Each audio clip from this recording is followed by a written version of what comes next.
7 April 2020 diliburkan. Ibadah 20 Plus Gathering hari Rabu tanggal 8 April 2020 diliburkan. Dan ibadah Youth 3D War hari Sabtu tanggal 11 April 2020 diliburkan. Baptisan air khusus bulan April 2020 untuk sementara ditunda. Hey Lika, mana kabarnya? Hai Mike, baik kok. Lu sendiri gimana? Baik. Lu masih stay at home kan?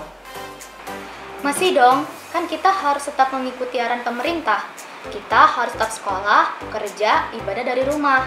Dan kalau harus keluar rumah, itu harus dengan tujuan yang jelas dan harus menggunakan masker. Iya bener tuh. Kata Rizkia juga kemarin, kalau nggak penting-penting amat jangan keluar rumah. Sama satu lagi, kalau keluar rumah, kalau bisa hindari kerumunan. Dan juga kira-kira kita harus jaga 1,5 meter sama orang-orang biar kita tuh juga terlindungi dari virus itu. Pokoknya physical distancing itu penting dah. Pada hari Selasa, tanggal 31 Maret 2020 yang lalu, GBI Rayon 17 menyerahkan bantuan alat kesehatan ke 8 rumah sakit yang ada di Kota Bandar Lampung. Kami masih membutuhkan 600 unit baju hazmat, 325 buah masker N95, 3.000 buah masker medis, 100 buah pelindung wajah, dan 500 pasang sarung tangan karet. Bagi jemaat yang ingin menabur, dapat melalui rekening bank berikut ini.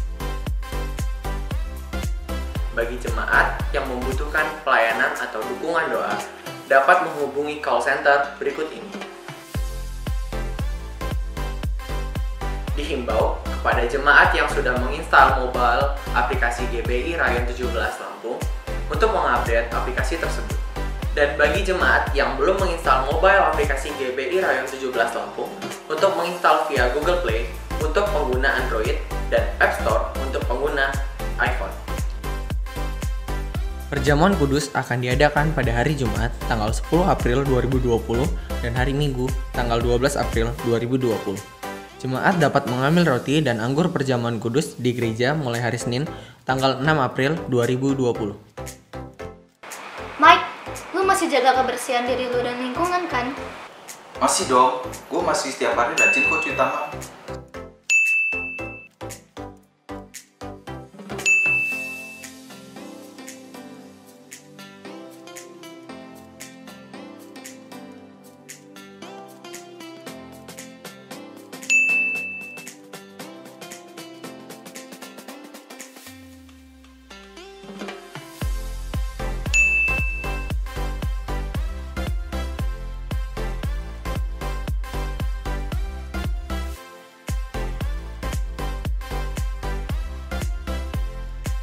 Sama gue kalau sekarang buang sampah pada tempatnya.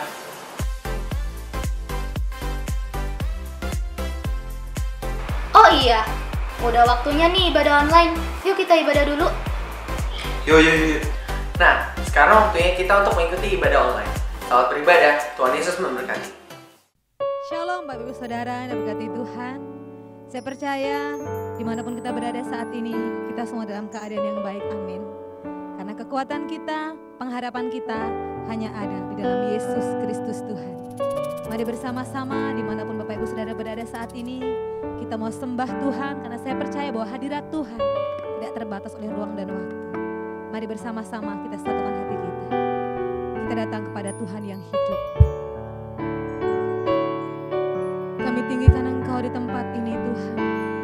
Biar hadirat-Mu boleh menjamah melawat setiap kami yang boleh mengikuti ibadah pada saat ini. Hadirat-Mu menguatkan kami Tuhan. Meneguhkan kami untuk kami terus berharap hanya kepada Yesus Kristus Tuhan yang tidak tergoyahkan oleh apapun Tuhan. Terima kasih kami menyembah-Mu. Haleluya Tuhan.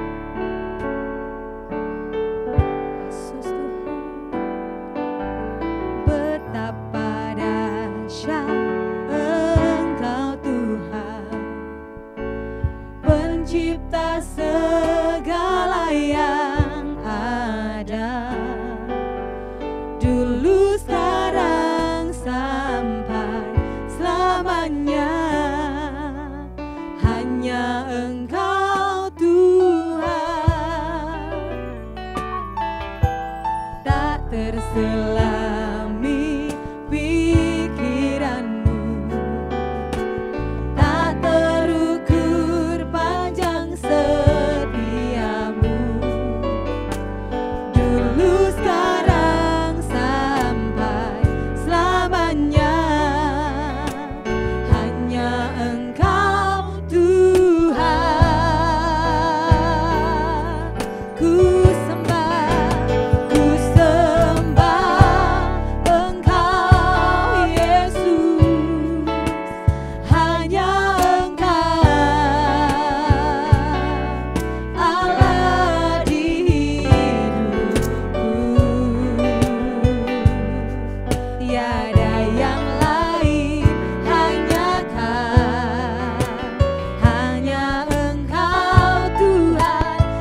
Sebab itu ku memuji-Mu, Engkau Allahku, mulutku kan selalu puji-Mu dan angkat tangan sembah-Mu, tinggikan nama-Mu, Yesus, kemuliaan bagi-Mu.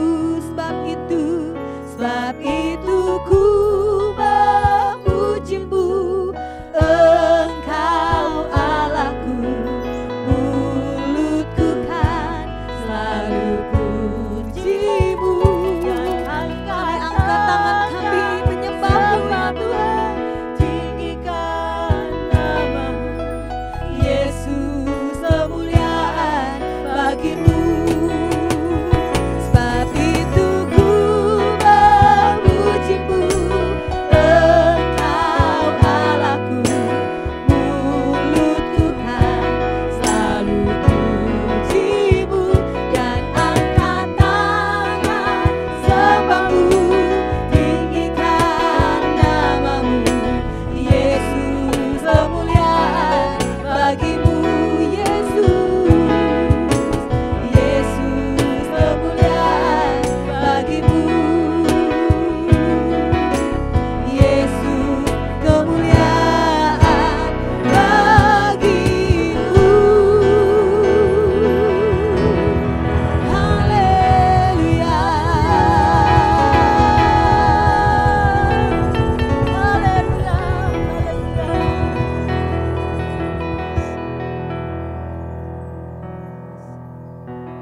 Saat ini berada, kami percaya Tuhan, kuasa-Mu bekerja atas setiap kami ya Tuhan. Engkau Allah ada atas setiap kami ya Tuhan. Malam hari ini kami yakin Tuhan, kuasa-Mu bekerja atas setiap umat-Mu dimanapun saat ini berada ya Tuhan. Pertolongan-Mu yang tidak pernah terlambat ya Tuhan, mengalir atas setiap umat-Mu ya Tuhan Yesus. Kekuatan yang baru, iman yang bangkit ya Tuhan. Hari-hari ini ya Tuhan Yesus ada atas setiap umat-Mu ya Tuhan.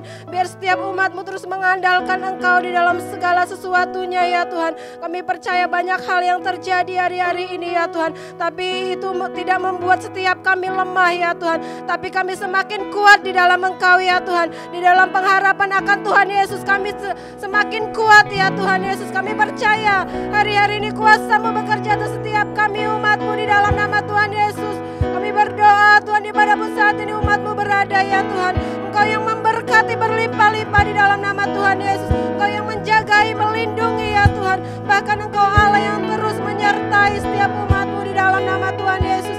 Terima kasih Bapa, kami bersyukur.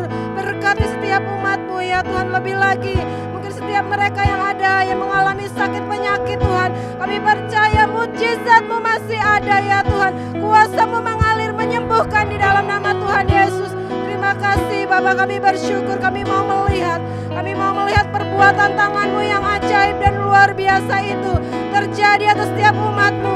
Pertolongan-Mu yang tidak pernah terlambat ya Tuhan, ada atas setiap umat-Mu di dalam nama Tuhan Yesus. Terima kasih Bapa, kami bersyukur Tuhan. Berkati setiap umat-Mu, usaha pekerjaan umat-Mu diberkati berlimpah-limpah di dalam nama Tuhan Yesus. Apapun yang dilakukan dan diusahakan oleh setiap umat-Mu dengan benar, Engkau Allah yang membuat berhasil dan beruntung di dalam nama Tuhan Yesus. Terima kasih Bapa, kami bersyukur dengan setiap umat-Mu hari-hari ini. Apapun yang menjadi permohonan doa umat-Mu, pergumulan apapun yang hari-hari ini sedang umat-Mu alami, kami percaya tangan-Mu tidak kurang panjang untuk menolong ya Tuhan. Kami percaya, kami mau melihat Engkau Allah ada menyertai setiap umat-Mu. Bahkan jawaban-jawaban doa itu terjadi atas setiap umat-Mu di dalam nama Tuhan Yesus. Berkati setiap umat-Mu dalam masa Sabat ini Tuhan. Kami percaya Tuhan, kami percaya, kami mau melihat terus mujizat-Mu terjadi di dalam nama Tuhan Yesus. Terima kasih, kami bersyukur Tuhan. Saat ini kami sepakat, kami berdiri atas bangsa kami ya Tuhan. Kami memberkati bangsa kami ya Tuhan. Kami tahu banyak hal yang terjadi atas bangsa kami, tapi itu tidak membuat setiap kami lemah ya Tuhan. Tapi kami terus berdoa dan berharap hanya kepadamu ya Tuhan. Kami mengandalkan Engkau di balik segala sesuatunya yang terjadi hari-hari ini atas bangsa kami. Tuhan punya rencana yang indah atas bangsa kami ya Tuhan. Punya rancangan yang luar luar biasa di dalam nama Tuhan Yesus. Kami bersyukur Tuhan Yesus, berkati Indonesia ya Tuhan. Kami percaya Indonesia penuh dengan kemuliaan Tuhan. Pertobatan besar-besaran terjadi di dalam nama Tuhan Yesus. Kemuliaan-Mu dinyatakan melalui goncangan yang terjadi Tuhan. Kuasa-Mu bekerja di dalam nama Tuhan Yesus. Terima kasih Bapak, kami bersyukur, berkati bangsa kami lebih lagi ya Tuhan. Kami percaya biar kerajaan-Mu datang, kehendak-Mu jadi di bangsa kami seperti di surga di dalam nama Tuhan Yesus. Terima kasih, kami menyerahkan bangsa ini ada dalam tangan perlindungan Tuhan yang sempurna di dalam nama Tuhan Yesus. Kami bersyukur sepakat ya Tuhan, dengan setiap umat-Mu dimanapun berada. Kami berdoa untuk hamba-Mu yang akan menyampaikan kebenaran firman Tuhan, Bapak Budi Cahyadi ya Tuhan. Berkati hamba-Mu ya Tuhan. Kami percaya Engkau Allah yang memakai hamba-Mu seperti Musa, yang membawa setiap ya Tuhan Yesus umat-Mu untuk keluar ya Tuhan Yesus, memasuki tanah perjanjian di dalam nama Tuhan Yesus. Kami berdoa berkati hamba-Mu berlimpah-limpah ya Tuhan. Kekuatan yang baru, pengurapan yang baru turun atas hamba-Mu.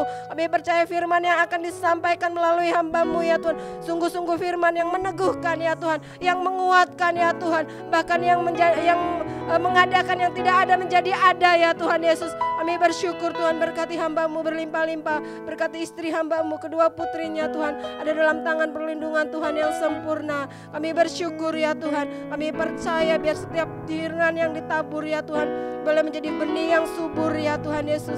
Kami bersyukur Tuhan, kami bersyukur. Kami menyerahkan semuanya ke dalam tangan kuasa-Mu. Kami percaya saat ini Tuhan, mujizat-Mu masih ada ya Tuhan. Bahkan mujizat-Mu masih bekerja. Kami bersyukur hanya di dalam nama Yesus. Haleluya. Amin. Mari Bapak Ibu Saudara, kita memuji, menyembah Tuhan kita yang hidup. Karena Dia Allah yang sanggup. Amin. Haleluya. Hey.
Kau yang layak ditinggikan. Semuanya nyanyikan. Ajaib Kau Tuhan, agung dan perkasa.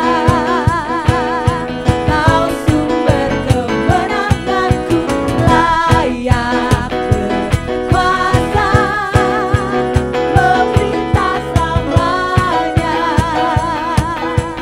Yesus, Kaulah Raja mulia.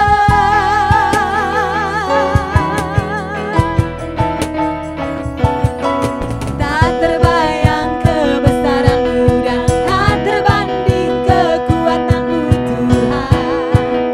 Kau megah bagiku, ya Tuhan.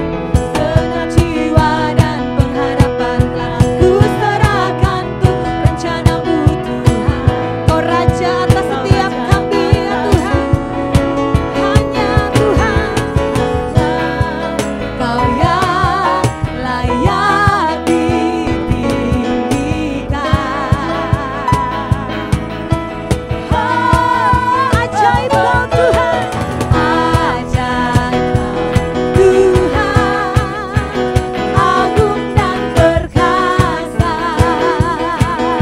Kau sumber kemenanganku, layak berkuasa, memerintah selamanya. Yesus, Kaulah Raja mulia. Yesus, Engkau Raja mulia, ya Tuhan. Terimalah sembah kami, Tuhan.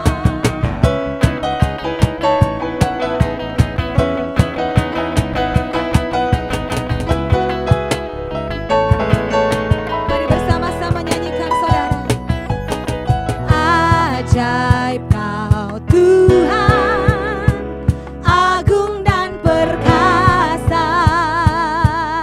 Kau sumber kemenanganku, layak berkuasa, memerintah selamanya.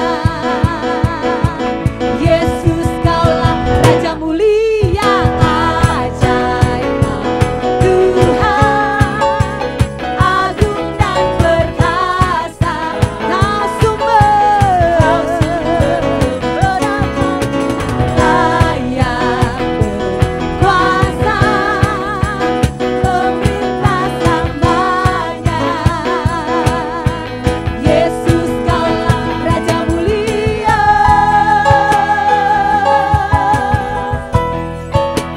Raja mulia.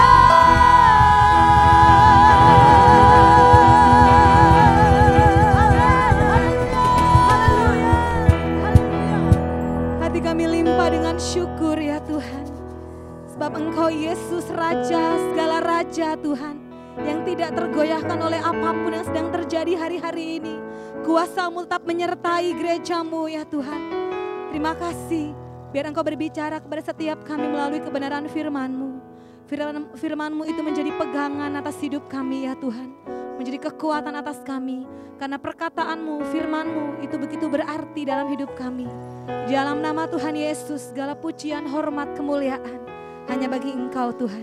Di dalam nama Yesus kami siapkan hati kami untuk menerima kebenaran firman-Mu Tuhan. Haleluya.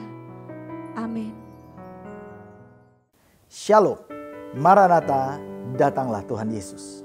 Saya bersyukur pada hari ini bisa bertemu kembali bersama dengan saudara, dan saya percaya bahwa Tuhan Yesus senantiasa menyertai saudara dan melindungi kita semua. Kita semua ada di dalam perlindungan dan penyertaan Tuhan. Nah, saudara yang dikasih Tuhan, sebelum firman Tuhan dilanjutkan, saudara, kalau saudara diberkati oleh channel ini, sekali lagi saya minta agar saudara mensubscribe, follow kita di sosmed dan juga di YouTube channel kita, supaya setiap kali kita merilis video-video yang baru dan pesan-pesan Tuhan yang baru, saudara mendapatkan notifikasi. Oleh sebab itu saudara klik ke gambar bell yang ada di situ di YouTube, supaya setiap kali nanti kita merilis video baru, saudara mendapatkan notifikasi dan saudara bisa diberkati oleh firman Tuhan. Nah, sebelum kita melanjutkan firman Tuhan, mari kita masuk dalam doa bersama-sama. Bapa di surga, kami mengucap syukur untuk waktu ini. Kami berdoa biarlah kiranya Engkau hadir di tengah-tengah kami dan Engkau mengurapi firman-Mu ini. Sebentar, hamba-Mu akan menyampaikan apa yang menjadi isi hati Tuhan yang Kau taruh dalam hati hamba-Mu. Dan biarlah firman ini Engkau urapi. Sehingga setiap firman yang diucapkan pada saat ini Tuhan bisa memberikan kekuatan, memberikan keteguhan, memberikan damai sejahtera, pegangan bagi kami semua.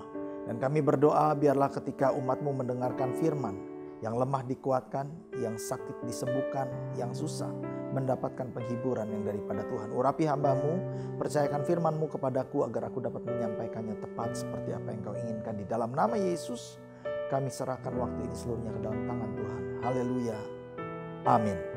Nah, saudara yang dikasihi Tuhan, beberapa hari belakangan ini saya selalu diingatkan oleh Tuhan tentang firman Tuhan atau khotbah yang pernah saya sampaikan di awal tahun 2020 ini, yaitu khotbah tentang tahun dimensi yang baru. Sesuai dengan tuntunan yang Tuhan berikan kepada gembala pembina kita, tahun 2020 adalah tahun dimensi yang baru. Oleh sebab itu, saya mau mengingatkan kita sekali lagi tentang firman Tuhan itu, dan kita akan membahasnya sekali lagi menjadi satu peringatan bagi kita tentang apa yang firman katakan. Pada waktu itu saya katakan kepada saudara bahwa dimensi yang baru itu berbicara tentang ukuran. Dimensi selalu berbicara tentang ukuran, tentang wujud, tentang bentuk. Oleh sebab itu dimensi yang baru itu berbicara tentang ukuran yang baru, wujud yang baru, dan bentuk yang baru. Nah, kita akan melihat sedikit daripada cuplikan apa yang pernah saya sampaikan di awal tahun 2020. Saudara, minggu yang lalu saya sudah sampaikan kepada saudara tentang pesan Tuhan, yaitu perkenanan bagi kita di awal tahun 2020. Dan di dalam pesan yang saya sampaikan itu saya juga sempat berbicara sedikit tentang apa itu yang dimaksud dengan dimensi yang baru. Nah saudara, dimensi itu selalu berbicara, hari ini saya akan berbicara tentang new dimension. Dimensi itu selalu berbicara tentang ukuran, tolong dibantu. Tentang ukuran, bentuk, atau wujud dari sesuatu. Ya. Yang namanya dimensi itu selalu berbicara tentang ukuran, tentang bentuk, dan tentang wujud sesuatu. Dimensi yang baru artinya nanti akan ada ukuran atau standar nilai yang baru. Ada wujud yang baru dan ada bentuk yang baru. Itu sebabnya di tahun dimensi yang baru ini, nanti kalau saudara dan saya melihat sesuatu, mendengar sesuatu, mengalami sesuatu, jangan terlalu cepat menilai. Jangan terlalu cepat menyimpulkan dengan menggunakan pola pikir yang lama. Dengan menggunakan pengertian atau pemahaman yang lama. Sebab di tahun dimensi yang baru ini Tuhan akan lakukan sesuatu yang baru. Hal-hal yang belum pernah timbul dalam pikiran atau hati saudara dan saya. Hal-hal yang belum pernah kita dengar sebelumnya. Hal-hal yang belum pernah kita lihat sebelumnya dan belum pernah kita pahami. Itu yang Tuhan akan lakukan. Dia akan rubah segala sesuatunya menjadi baru. Kalau kita terlalu cepat menilai, kita terlalu cepat menyimpulkan, maka kita akan masuk dalam perangkap yang salah. Oleh sebab itu, di tahun dimensi yang baru ini, saudara dan saya harus memiliki pola pikir, pengertian, dan pemahaman yang baru. Nah, pagi hari ini saya mau saudara benar-benar memperhatikan apa yang saya akan sampaikan. Karena saya akan menyampaikan sesuatu yang profetik, tetapi saya akan mencoba untuk menerjemahkannya menjadi apa yang Tuhan ingin agar saudara dan saya lakukan di tahun 2020 ini. Saudara, pada saat itu saya setelah membuka dengan pembukaan saya kepada jemaat, maka saya membaca firman Tuhan yang diambil dari kitab Wahyu pasalnya yang ke-11 ayat pertama dan kedua. Di dalam kitab Wahyu 11 ayat pertama dan kedua dikatakan begini. Kemudian diberikanlah kepadaku sebatang buluh seperti tongkat pengukur rupanya. Dengan kata-kata yang berikut, bangunlah dan ukurlah bait suci Allah dan mezbah dan mereka yang beribadah di dalamnya. Tetapi kecualikan pelataran bait suci yang di sebelah luar. Janganlah engkau mengukurnya, karena ia telah diberikan kepada bangsa-bangsa lain, dan mereka akan menginjak-injak kota suci 42 bulan lamanya. Saudara yang dikasihi Tuhan, ayat yang kita baca ini adalah ayat yang ditulis oleh Rasul Yohanes ketika dia berada di Pulau Patmos. Pada waktu itu dia mendapatkan penglihatan di mana Tuhan Yesus memberikan kepada dia penglihatan akan akhir zaman. Hal-hal yang belum pernah didengar dan belum pernah dimengerti sama sekali. Dan pada pasal yang ke-11 ini dikatakan oleh Rasul Yohanes, dia melihat ada malaikat Tuhan yang dari sorga datang kepada dia membawa sebuah tongkat. Pada awalnya dia melihat tongkat itu dan dia kira bahwa tongkat itu adalah tongkat kayu. Tetapi kemudian ketika dia semakin mendekat, dia baru mengerti bahwa tongkat itu adalah sebuah tongkat pengukur yang dipakai di sorga dengan unit ukuran dan standar ukuran sorgawi. Tongkat ukuran ini bukan tongkat ukuran manusia, tapi tongkat pengukur ini adalah tongkat pengukur dari sorga yang dipakai oleh Tuhan. Dan malaikat Tuhan mengatakan kepada Rasul Yohanes, ambil tongkat pengukur ini dan ukur 3 hal. Yang pertama itu adalah bait suci Allah. Yang kedua, engkau harus mengukur mezbah. Dan yang ketiga, engkau harus mengukur orang-orang yang beribadah di dalam bait Allah itu. Nah, saudara yang dikasihi Tuhan, saya merasa bahwa ayat ini secara profetik sedang berbicara tentang apa yang sedang terjadi pada kita hari-hari ini. Saya katakan secara profetik, kenapa? Karena saya tidak berani mengatakan bahwa apa yang dilihat oleh Rasul Yohanes di pasal ke-11 ini sedang digenapi hari-hari ini. Karena mungkin saja bahwa apa yang kita alami hari-hari ini adalah sebagian kecil dari apa yang Tuhan izinkan kita untuk lewati. Tetapi sebetulnya apa yang dilihat oleh Rasul Yohanes belum digenapi saat ini. Tapi bisa saja sudah digenapi. Oleh sebab itu saya menggunakan kata-kata bahwa secara profetik saya merasa apa yang dilihat oleh Rasul Yohanes ini sedang digenapi. Saya merasa bahwa tongkat pengukur Tuhan dengan unit ukuran dan standar ukuran ilahi itu sedang turun ke atas kita, ke atas gerejanya. Dia sedang mengukur baitnya, dia sedang mengukur mezbah, dia sedang mengukur orang-orang yang beribadah di dalamnya itu, yaitu saudara dan saya. Tongkat pengukur Tuhan dengan standar ukuran Tuhan sedang diukurkan kepada kita. Saudara, memang tahun 2020 ini adalah tahun dimensi yang baru. Dengan standar ukuran yang baru. Bukan lagi dengan standar ukuran manusia, tetapi standar ukuran Tuhan. Mungkin selama ini kita melihat segala sesuatunya dengan ukuran dan standar manusia. Kita menilai kesuksesan seseorang dari standar dan ukuran manusia. Kita melihat keberhasilan seseorang berdasarkan standar dan ukuran manusia. Tapi hari-hari ini Tuhan sedang membawa kita. Tongkat ukuran itu sedang turun. Dan dia sedang mengukur saudara dan saya dengan standar dan ukuran yang daripada Tuhan. Saudara, kalau kita lihat kehidupan Yesus.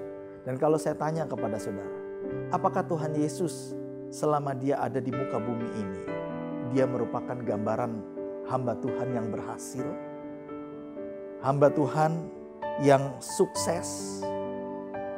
Kita mungkin berkata ya. Beberapa di antara kita mungkin berkata, yes, dia berhasil, dia sukses dalam melakukan kehendak Bapa di surga. Turun ke dunia, menjadi korban penebusan bagi saudara dan saya. Supaya kita yang seharusnya binasa, kita justru memperoleh kehidupan yang kekal. Dia menggantikan kita. Di atas kayu salib itu, dia curahkan darahnya. Dia berikan tubuhnya kepada kita. Supaya kita memperoleh kehidupan yang kekal.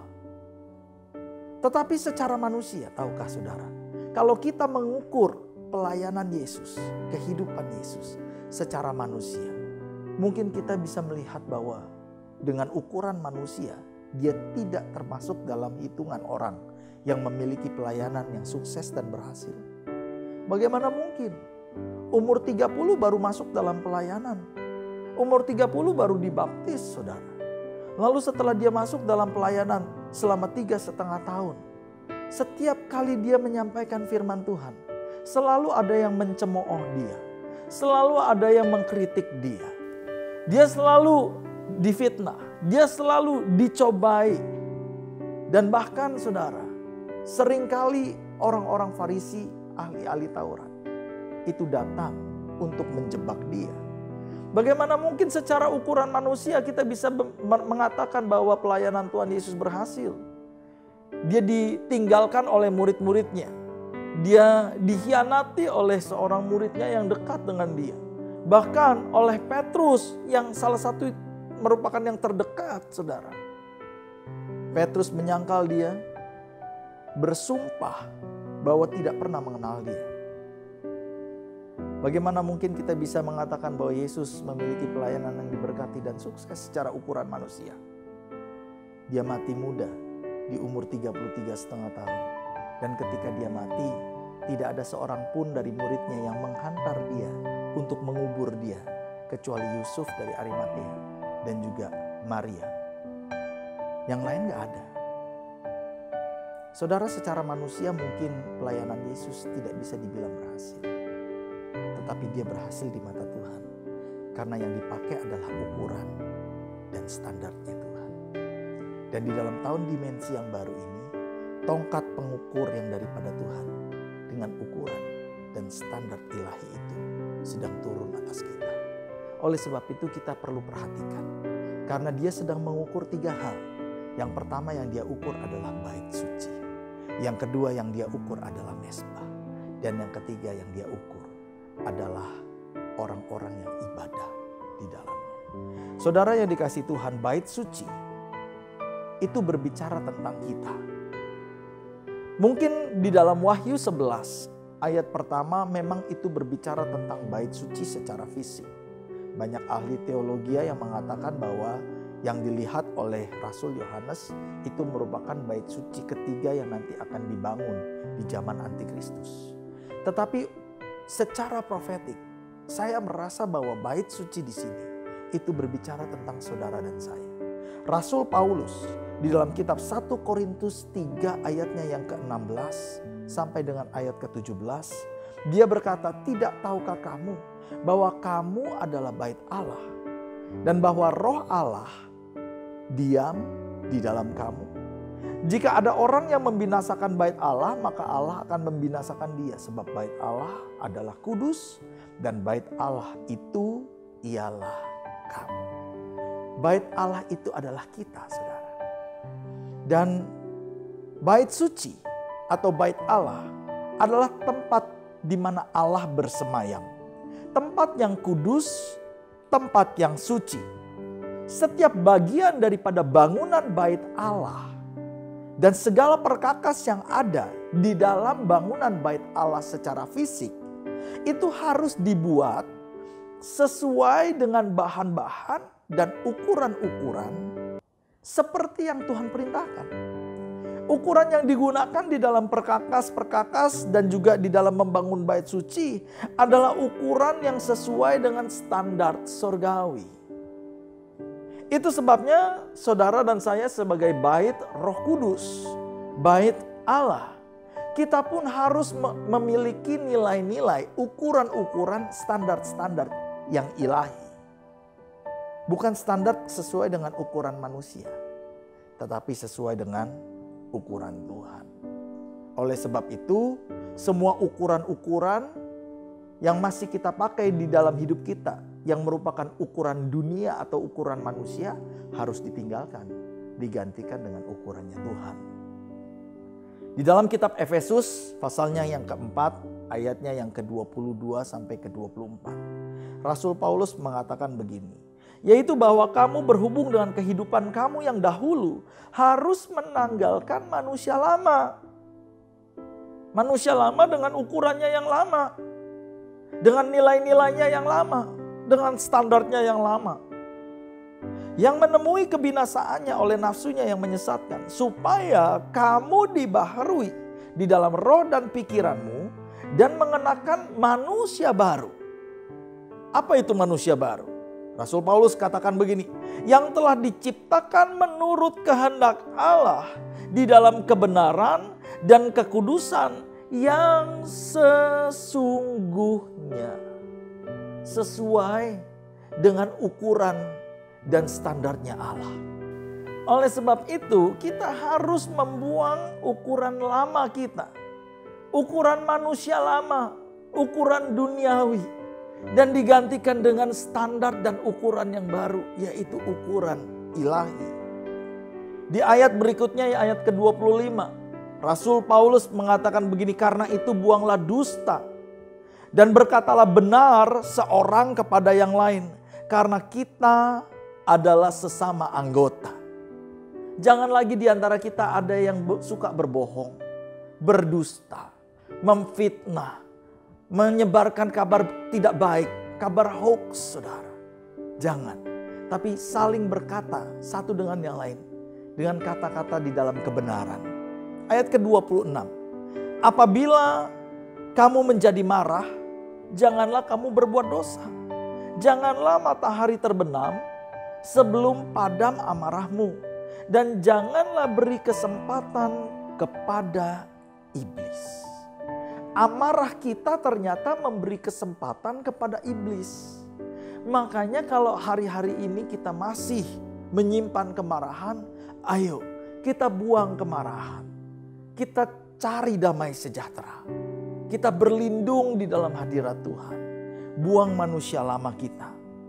Lalu Rasul Paulus katakan begini, orang yang mencuri janganlah ia mencuri lagi, tetapi baiklah ia bekerja keras, melakukan pekerjaan yang baik dengan tangannya sendiri, supaya ia dapat membagikan segala sesuatunya kepada orang yang berkekurangan.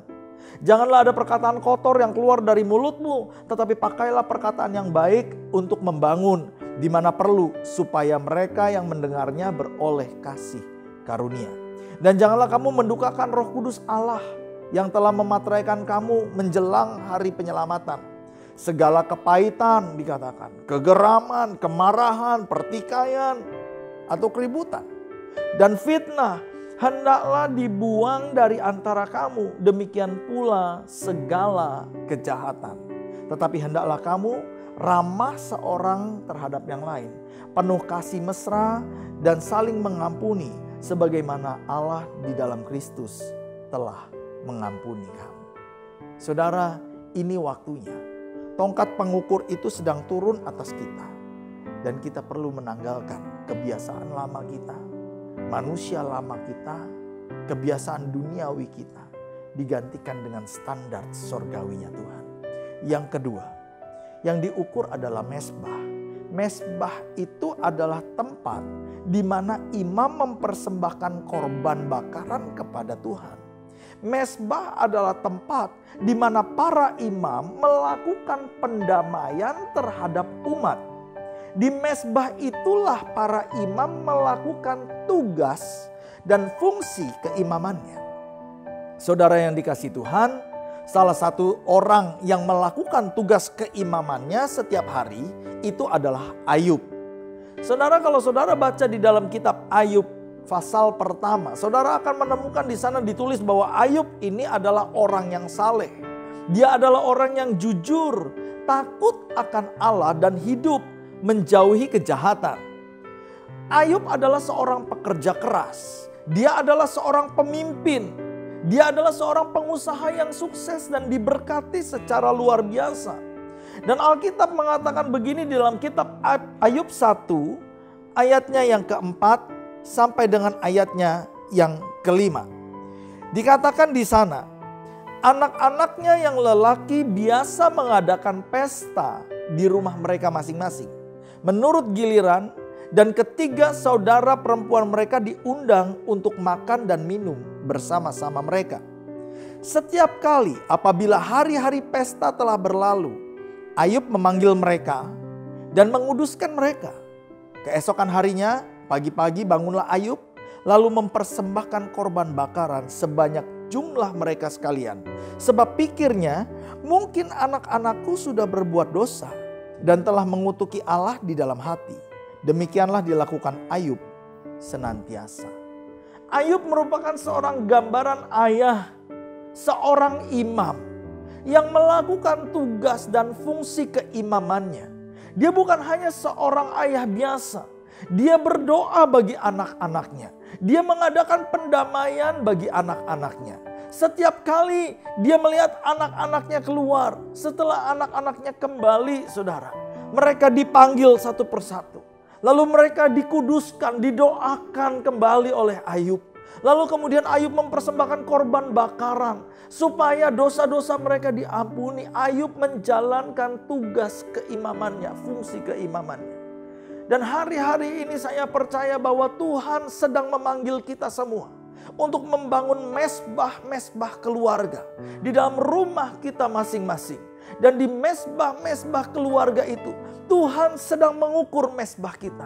Apakah para orang tua, apakah para suami, apakah kepala-kepala keluarga telah menjalankan fungsinya sebagai imam di rumah tangga mereka. Saya mau katakan kepada para ayah, saya mau katakan kepada para suami, saya mau katakan kepada para kepala keluarga. Ini waktunya kita bangkit untuk menjadi imam bagi keluarga kita. Menjadi imam bagi istri, anak-anak kita, semua anggota keluarga kita. Ayo para imam bangkit di rumah-rumah. Kita mulai panggil anak-anak kita. Kita mulai doakan mereka satu persatu. Kita ajarkan mereka jalan-jalan yang benar. Firman Tuhan kita ajarkan kepada mereka. Supaya mereka mengenal firman. Supaya mereka hidup di dalam kekudusan. Lalu kita doakan. Berkati mereka satu persatu. Tumpangin tangan satu persatu. Supaya berkat Tuhan ada di atas mereka. Ini waktunya. Ini saatnya. Di mana fungsi imam-imam itu harus dipulihkan. Di dalam setiap keluarga. Dan di dalam setiap rumah tangga. Yang ketiga, yang diukur oleh Tuhan adalah orang-orang yang beribadah di dalam bait suci itu. Orang-orang yang beribadah di dalam bait suci, ini dikatakan di dalam bahasa aslinya. Kata beribadah di situ diambil dari kata proskuneo, yang kita tahu artinya adalah to worship, to kiss. Kata to kiss atau mencium adalah sebuah kata yang sangat intim, saudara. Dan kalau dikatakan bahwa Rasul Yohanes diperintahkan untuk mengukur orang-orang yang sedang proskuneo di dalam bait suci. Artinya Tuhan mau mengukur orang-orang yang sedang ada di dalam tempat keintiman bersama dengan Tuhan. Ini waktunya Tuhan mengukur penyembahan kita. Ini waktunya Dia sedang mengukur keintiman kita. Saudara, saya akan tutup dengan cerita tentang Daud dan Goliat. Alkitab katakan satu kali bangsa Israel berperang melawan bangsa Filistin. Dan bangsa Filistin itu berbaris di bukit sebelah sini, Israel berbaris di bukit sebelah sana. Di tengah-tengah mereka ada lembah. Dan Alkitab katakan Goliat setiap hari turun ke lembah itu. Pagi dan sore mengolok-olok pasukan Israel selama 40 hari berturut-turut. Setiap kali Goliat keluar, dia mulai mengolok-olok dengan suaranya yang menggelegar. Maka barisan pasukan tentara Israel itu lari terbirit-birit, saudara. Padahal mereka adalah prajurit-prajurit yang terlatih. Mereka orang-orang yang terbiasa maju berperang, mengalahkan musuh-musuh mereka. Mereka dipimpin oleh seorang raja yang gagah, saudara. Bahkan Alkitab katakan perawakannya begitu gagah dan tinggi. Tidak ada yang seperti Saul, saudara. Tapi nyatanya pada waktu itu, ketika Goliat keluar, tidak ada satu orang pun dari semua orang yang gagah perkasa yang ada di barisan prajurit itu yang berani menghadapi Goliat. Sampai satu ketika Daud muncul. Daud ini bukan seorang prajurit.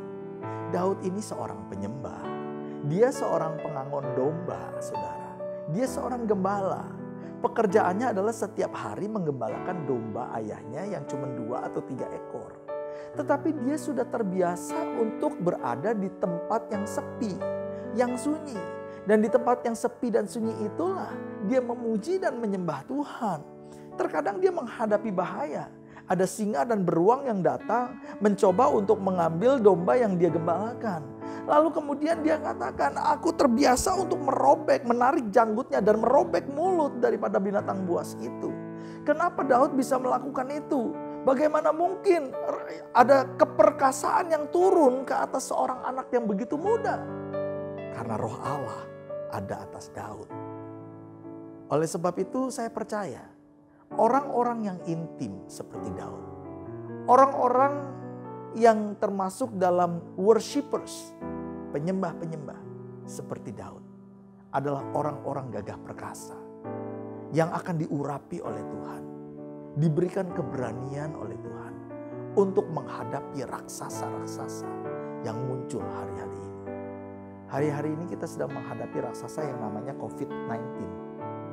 Dan penyakit ini menjadi sesuatu momok yang begitu menakutkan bagi banyak orang. Bangsa-bangsa bahkan sampai cemas. Mereka khawatir dan tidak tahu apa yang akan terjadi di hari-hari yang akan mendatang. Tetapi saya mau katakan, kalau kita adalah penyembah-penyembah Tuhan yang masuk ke dalam tempat keintiman Tuhan, maka Tuhan akan mengurapi kita, memperlengkapi kita untuk menjadi orang-orang yang gagah perkasa, untuk menghadapi segala macam tantangan apapun yang mungkin disebabkan oleh virus ini. Saya percaya Tuhan masih menyediakan kemenangan bagi kita. Tetap percaya, tetap pegang pengharapan, kuatkan dan teguhkan hatimu. Immanuel, Tuhan beserta dengan kita. Saudara, kalau hari-hari ini saudara diliputi dengan perasaan takut, cemas, putus asa, saudara perlu datang kepada Tuhan Yesus, mendekat kepada Dia, bukan lari daripada Dia. Oleh sebab itu, saya mau menyampaikan undangan ini kepada saudara. Ayo datang kepada Tuhan. Saya mau berdoa bagi saudara. Bapa di surga, hamba-Mu telah selesai menyampaikan apa yang menjadi pesan Tuhan bagi umat-Mu di tempat ini. Biarlah kiranya Engkau memberkati umat-Mu. Dan jika ada di antara kami yang mendengarkan pesan ini, saat ini sedang ada dalam kondisi takut, cemas, dan kami tahu bahwa mungkin hidup kami jauh daripada ukuran standarnya Tuhan. Masih melakukan hal-hal yang duniawi, masih melakukan kebiasaan-kebiasaan manusia lama. Ampuni kami, sucikan kami. Dan pada saat ini kami berdoa, kami mau membuka hati kami untuk Tuhan Yesus. Dan kami mau mendekat kepada Tuhan. Kami mau berkata kepada Tuhan, datang, datang. Jadilah Tuhan dan Raja atas hidup kami. Berikan damai sejahtera itu. Singkirkan segala ketakutan. Singkirkan segala kecemasan. Di dalam nama-Mu ada kekuatan ya Tuhan. Di dalam nama Yesus itu ada pengharapan. Di dalam nama Yesus itu ada pertolongan dan mujizat. Dan biarlah kiranya ketika umat-Mu berseru kepada nama Yesus, Engkau datang dan menolong kami. Terima kasih Tuhan. Aku serahkan seluruhnya ke dalam tangan-Mu. Umat-Mu menjadi umat yang berkemenangan. Umat yang menang atas raksasa-raksasa. Terima kasih. Kuatkan dan teguhkan umat-Mu. Di dalam nama Yesus. Amin. Saudara yang dikasihi Tuhan, sekarang waktunya bagi kita untuk memberikan persembahan. Persiapkan persembahan saudara. Sekali lagi kita bisa memberikannya secara elektronik ke dalam rekening-rekening ini. Atau saudara bisa kumpulkan kalau saudara lewat di gereja. Saudara bisa membawa persembahan saudara, dipersembahkan kepada Tuhan, dititipkan kepada para staf gereja yang ada di lantai 2. Mari angkat persembahan kita, angkat hati kita, dan kita ucapkan deklarasi persembahan ini bersama-sama. Tahun 2020 adalah tahun dimensi yang baru. Tahun 2020 adalah tahun taat dan percaya. Pada saat kami membawa persembahan, kami percaya pintu sorga terbuka dan berkat Tuhan dicurahkan. Saya menerima pekerjaan, bisnis, sekolah dan kuliah yang lebih baik. Bonus dan aset dilipat gandakan. Semua transaksi dibuat berhasil. Pelanggan lama dan baru Tuhan datangkan. Semua pembayaran dapat dilunasi. Memiliki rumah di bumi dan di surga. Menerima hadiah, kejutan dan penghargaan. Yang belum punya pasangan diberikan jodoh. Mempunyai keluarga yang harmonis dan tidak ada kemandulan. Segala penghalang, penyakit dan kerugian akan dihalau dari dalam hidupku, dari dalam keluargaku, dari dalam pekerjaanku dan bisnisku. Dan ini adalah waktu untuk memberikan persembahan di dalam nama Tuhan Yesus. Haleluya. Amin. Baik saudara, sebentar kita akan mengakhiri ibadah kita. Mari kita angkat tangan kita dan buka hati kita untuk menerima berkat yang daripada Tuhan. Demikianlah akan terjadi jika kamu mendengarkan firman Tuhan itu, serta melakukannya dengan setia. Maka terhadap engkau, Tuhan Allahmu akan memegang perjanjian dan kasih setianya yang diikrarkannya kepadamu dengan sumpah setia. Ia akan mengasihi engkau, ia akan memberkati engkau dan membuat engkau banyak. Ia akan memberkati buah kandunganmu, hasil bumimu, gandum dan anggur, serta minyakmu. Bahkan segala ternakmu akan diberkati oleh Tuhan di tanah yang dijanjikannya dengan sumpah kepadamu untuk diberikannya kepadamu. Engkau akan diberkati lebih daripada segala bangsa dan tidak akan ada laki-laki atau perempuan yang mandul di antaramu. Tuhan akan menjauhkan segala sakit penyakit daripadamu dan tidak ada satupun dari wabah celaka yang kau kenal yang akan ditimpakannya kepadamu. Terimalah berkat yang berlimpah-limpah dari Allah Bapa di surga, kasih karunia dalam anaknya yang tunggal Tuhan Yesus Kristus, serta persekutuan yang manis di dalam Roh Kudus menyertai kita semua mulai hari ini, bahkan sampai Maranatha, datanglah Tuhan Yesus Kristus sampai selama-lamanya. Di dalam nama Yesus bersama-sama kita yang percaya kita katakan amin. Selamat hari Minggu, Tuhan Yesus memberkati kita semua.